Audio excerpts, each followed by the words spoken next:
अस्सलाम वालेकुम। आप देख रहे हैं पावर ऑफ लेवल्स और मेरा नाम है मोहम्मद हसनैन। ठीक है, तो चलते हैं इस वीक में एनालिसिस करते हैं मार्केट किस तरह इस वीक मूव करेगी और हमें कौन से एरिया मार्क करने चाहिए स्ट्रक्चर के हिसाब से। जैसा कि आपको पता है हमारा जो मेथड है मार्केट स्ट्रक्चर के हिसाब से है और लेवल की पावर तभी मिलती है जब सही जगह पे लेवल को मार्क किया जाए।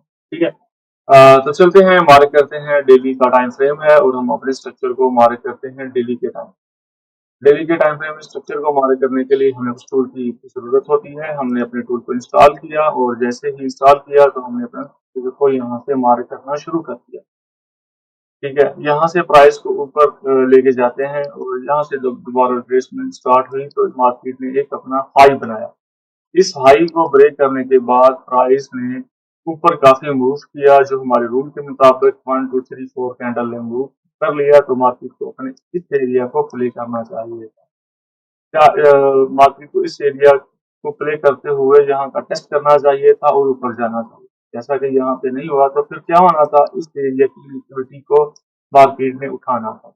मार्केट अपने इस एरिया की लिक्विडिटी को क्लेम किया और मार्केट ने एक नया हाई भी मारा। ठीक है, अब हमारे पास हाई और लो की अगर गेम देखी जाए तो मार्केट का सबसे हाई ये है इस टाइम डेली का और लो ये रहा।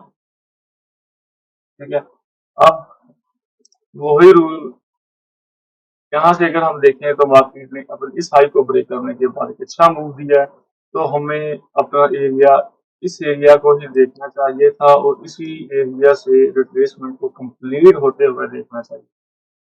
तो इस बार वैसा ही हुआ और मार्केट अपने इस एरिया को एक एज अ सपोर्ट बनाते हुए सपोर्ट एज अ रेजिस्टेंस बनाते हुए मार्केट ने प्ले किया और यहाँ से एक अच्छा मूव देखने को मिला जो कि मार्केट ने एक अच्छा मूव दिया और ये तकरीबन अभी तक 3,000 पिप का मूव मार्केट दे चुकी है।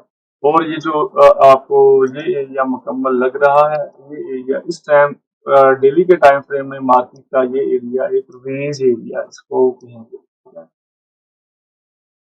डेली के टाइम फ्रेम का D1 का ये रेंज एरिया है। ठीक है, ये हमारे पास डेली का टाइम फ्रेम है और इसका लो और हाई मैंने मार्क कर दिया है और अभी तक इसका सेकंड लो ब्रेक नहीं हुआ और ये अभी तक भी बाय ट्रेंड में है और स्ट्रॉन्ग बाय ट्रेंड में है और ये एक मार्केट बाय स्ट्रक्चर में भी है। इसका स्ट्रक्चर और इसका ट्रेंड दोनों बता रहे हैं कि डेली टाइम फ्रेम में मार्केट इस टाइम बाय में स्थित है। ठीक है, अब डेली में हमें इसको बाय में देखना चाहिए और अगर हम इसके डेली के इंटरनल स्ट्रक्चर की बात करें तो हम इसका इंटरनल स्ट्रक्चर अभी मार्क करते हैं और देखते हैं कि मार्केट किस तरह मूव कर रही है डेली। यहाँ से अगर देखा जाए तो मार्केट अपने इंटरनल स्ट्रक्चर में यहाँ से रिट्रेसमेंट करती है और एक नया हाई बनाती है और ये रिट्रेसमेंट कंप्लीट करती है और एक नया हाई। ठीक है, तो मार्केट ने यहाँ से अपना एक लो की लिक्विडिटी को क्लीन किया और मार्केट प्राइस यहाँ से ऊपर अभी जा रही है। ठीक है, तो ये हमारे पास एरिया आ गया। अब हम अगर इसके इस एरिया को लेते हैं और यहाँ पे एक लाइन लगाते हैं तो हमारे पास एक बाय का एरिया मिल जाता है। ठीक है, डेली में हम एक इस एरिया से तकरीबन हम बाय की ट्रेड को ले सकते हैं। ठीक है, तो हम इस एरिया को बाय एरिया कह सकते हैं कि डेली का ये एक इंटरनल बाय एरिया है। जब भी प्राइस यहाँ पे आएगी हम प्राइस को इस एरिया से यहाँ तक देख सकते हैं। और अगर हम इसके स्टॉप की बात करें तो इसका स्टॉप हमेशा ये रहेगा, इस लो के नीचे हम अपना स्टॉप रखेंगे और इस स्टॉप को लेके हम यहाँ से बाय करेंगे और ये हमारा टारगेट होगा। ओके, तो चलते हैं हम इसके H4 में और H4 में देखते हैं कि मार्केट का क्या बिहेवियर है और इसका स्ट्रक्चर और ट्रेंड क्या है। H4 की अगर बात की जाए तो थोड़ा सा इसे जूम आउट किया जाए। जूम आउट करने के बाद हमें पता चलता है कि मार्केट हम अगर यहाँ से लें इसको, मार्केट ने अपना हाई बनाया, लो बनाया और एक नया हाई लगा दिया। अब हमारे पास कितने लो हैं? अब हमारे पास दो लो और एक हाई हमें मिल जाए। ठीक है, फर्स्ट लो, सेकंड लो और फर्स्ट लो। तो हमारे पास लो आ गया, हम इसको यहाँ पे लिखेंगे भी, लो टू, और ये हमारे पास लो वन आ गया। हमारे पास इसका हाई ये रहा, और इसका हाई ये रहा। अब जो हमारा मेथड है, उस मेथड के हिसाब से मार्केट को करना ये चाहिए था कि अपने इस एरिया से बाय हो जाना चाहिए। ठीक है, जबकि मार्केट अपने इस एरिया से बाय नहीं हुई, तो इसका मतलब यही है कि मार्केट ने अपनी इस एरिया की जो लिक्विडिटी है उसको क्लीन करना है। ठीक है, हम यहाँ से बाय तो करेंगे, लेकिन थोड़ा सा कम रिस्क के साथ, क्योंकि हमें पता है कि इस एरिया की लिक्विडिटी को क्लीन होना है। ठीक है, तो मार्केट ने क्या किया, अपने इस लो पे आई और यहाँ पे एक अच्छी ट्रेड मेरी बाय की, और ये कम से कम तकरीबन कुछ 400-500 पिप चली। उसके बाद मार्केट ने अपना इस एरिया की लिक्विडिटी ली और अपने लो टू पे आई, जो हमारा एक अच्छा बाइंग एरिया है और हमारी ये एक अच्छी सपोर्ट हम इसे कह सकते हैं। ठीक है, सपोर्ट कह लें या आप इसे डिमांड एरिया।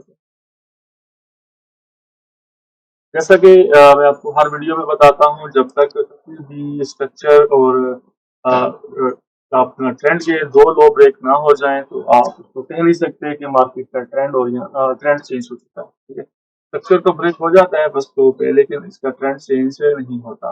तो मार्केट ने वैसे ही प्ले किया, अपने इस एरिया को प्ले करती हुई मार्केट को यहाँ से देखा जाए तो मार्केट यहाँ से ऊपर गई, और फिर उसने अपने फर्स्ट लो का रिटेस्ट किया और ये दोबारा प्राइस ऊपर जा रही है। ठीक है, तो यहाँ पे हमने देखा कि जब मार्केट यहाँ से ऊपर गई थी, तो इसको हम क्लीन करते हैं। जैसे हम इसको क्लीन करते हैं तो हमें एक कैंडल नजर आती है जिसने इस एरिया का ब्रेक इन किया और प्राइस को ऊपर लेके गए, तो हमारा फिर अपनी इस एरिया की इस जगह को मार्क करना था। ठीक है, और इस यहाँ पे एक रूल को ड्रा करते हैं। ये अब हमारे पास बाय का जूम ये आ गया था और इसका स्टॉप ये रहा, ये इसका स्टॉप था। इस एरिया से बाइंग, मैं इसको जरा, ठीक है, इस एरिया से बाइंग की, तो इस स्टॉप के साथ यहाँ पे बैठे और मार्केट यहाँ से तकरीबन कोई 300-400 पिप का मूव दे चुकी है। अब अगर हम इस के इंटरनल स्ट्रक्चर की बात करें, तो मार्केट ने यहाँ से एक लो बनाया, रिट्रेसमेंट, फिर लो, फिर रिट्रेसमेंट, फिर लो, ये एक हाई। ठीक है, और अपने इस एरिया का ब्रेकआउट कर दिया। अब अगर हम इसे देखें as a structure, as a trend, ये डेली H4 में भी बाय में है और एक स्ट्रॉन्ग बाय में मार्केट चल रही है। ठीक है, अब मार्केट को करना ये चाहिए, अब यहाँ पे ये चीज देखने की है, अगर तो मार्केट अपने इस एरिया का ब्रेक करती है, यानी कि H4 इससे ऊपर क्लोज हो जाता है। ठीक है, H4 इससे ऊपर क्लोज इस तरह हो जाता है, तो हमें फिर अपने इस एरिया को मार्क कर लेना चाहिए। उसके बाद हम अपने इस एरिया को मार्क करेंगे। ठीक है, अगर तो ऐसा हमें देखने को मिल जाता है, तो फिर प्राइस क्या करेगी, फिर प्राइस यहाँ तक आएगी और इस एरिया से बाय होने के चांस ज्यादा हैं। ठीक है, अगर तो H4 इस तरह करता है, H4 की कैंडल हम अगर हम मंडे को देखें तो यहाँ से ऊपर क्लोज होती है, तो हम फिर इस चीज का इंतजार करेंगे कि हम इसी एरिया में टेस्ट मिले और हम यहाँ से बाय करें। ठीक है, अगर ऐसा नहीं होता, प्राइस यहाँ से ही नीचे आ जाती है, तो फिर हमें ये एरिया तो हम बाद में लगाएंगे ना जब मार्केट ऊपर निकलेगी।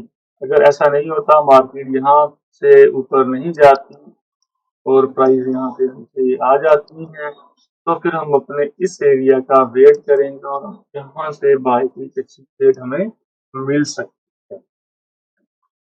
ठीक है, ये हमारे पास दो एरिया ऐसे हैं कि जिससे हम कह सकते हैं कि मार्केट की कीमत को इस तरह मूव करना चाहिए। ये हमारे पास 2 एरिया।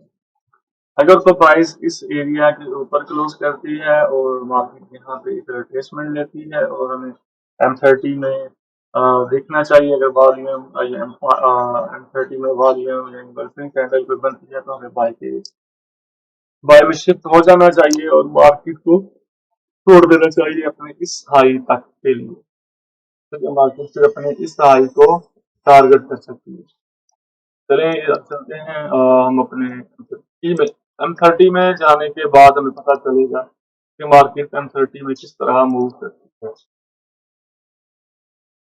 M30 में हम गए, M30 में जाने के बाद हमने देखा कि मार्केट इस टाइम एक बाय ट्रेंड में लग रही है और हम उसको अगर स्ट्रक्चर को मार्क करें तो हम यहाँ से मार्केट को शुरू करते हैं। मार्केट की प्राइस यहाँ से एक अच्छी मूव के साथ ऊपर गई, ठीक है, और मार्केट ने अपनी रिट्रेसमेंट यहाँ से स्टार्ट की और इसके बाद फिर ऊपर, फिर रिट्रेसमेंट, फिर इसने अपना हाई दे मारा, फिर रिट्रेसमेंट और फिर हाई, फिर रिट्रेसमेंट और ये फिर हाई और ये रिट्रेसमेंट आई और इसका फिर हाई है, ठीक है। तो अब हम अगर इसकी बात करें फर्स्ट लो और सेकंड लो, यहाँ पे आपको स्ट्रक्चर की समझ आ गई, तब हम इसको क्लीन करते हैं। क्लीन करने के बाद हम इसके लिए थोड़ा सा ज़ूम लगाते हैं कि हमारे पास कौन कौन सा लो है। एक हमारे पास M30 का लो ये आ गया और एक हमारे पास M30 का लो ये भी आ गया, ठीक है। अब हमें देखना ये है कि हमारे पास एरिया कौन सा प्ले होगा M30 में। अगर हम M30 की बात करें अपने तो हमारे पास एक ऐसा एरिया है, या पूरा जोन एक ऐसा एरिया हमारे पास बनता है जो कि प्ले हो सकता है। जो पूरा जोन है, इस पूरे जोन को अगर हम देखें तो अगर हमें मार्केट की प्राइस यहाँ पे मिलती है और यहाँ पे इंगल्फिंग कैंडल मिलती है M30 की, तो हम अपने इस एरिया में बाय में बैठ सकते हैं और ये हमारा M30 में टारगेट होगा, ठीक है। तो यहाँ पे हमें कंफर्मेशन देखनी चाहिए या M5 में जाके, ठीक है। M30 में अगर हम ट्रेड करते हैं तो हमें M5 में जाके इसकी कंफर्मेशन को देखना चाहिए कि मार्केट किस जगह पे कंफर्मेशन देती है और हम बाय करें। हम कंफर्मेशन के लिए सिंपल सी बात है, अगर फॉर एग्जांपल ये मैं आपको थोड़ा सा बता दूं कंफर्मेशन को किस तरह देखना है। M5 का टाइम फ्रेम है और आप M30 में ट्रेड कर रहे हैं, मार्केट इस तरह नीचे से आ रही है और आपको यह पूरा जोन है कि इस जोन के अंदर जब भी मार्केट आए तो यहाँ पे आपको एक रिट्रेसमेंट देखने को मिल सकती थी और रिट्रेसमेंट यहाँ पे कंप्लीट होने के बाद जब मार्केट ऊपर जाना स्टार्ट तो वो उसकी इंडिकेशन क्या होती है। इसकी इंडिकेशन ये होती है, थोड़ा सा आपको बता दूं, यहाँ पे अगर हम देखें इस तरह मार्केट नीचे आ रही थी और यहाँ पे आपको एक एंगल्फिंग कैंडल मिल गई और अगर इसमें अगर आपने वॉल्यूम लगाया हुआ है तो यहाँ पे अगर आपको हाई वॉल्यूम नजर आए और यहाँ पे लो वॉल्यूम नजर आए और उसके साथ ब्रेकआउट नजर आए तो ये एक अच्छा वायलेट कंफर्मेशन होती है और हम इस जगह से फिर एंट्री लेते हैं और इस जगह के नीचे हमारा स्टॉप होता है और मार्केट यहाँ से फिर ऊपर जाती हुई आपको देखने को मिलेगी। उम्मीद है कि आपको ये एनालिसिस अच्छे लगे होंगे और करने भी मिली होगी। अगर आपको पसंद आए अपना फीडबैक जरूर दीजिएगा। अल्लाह।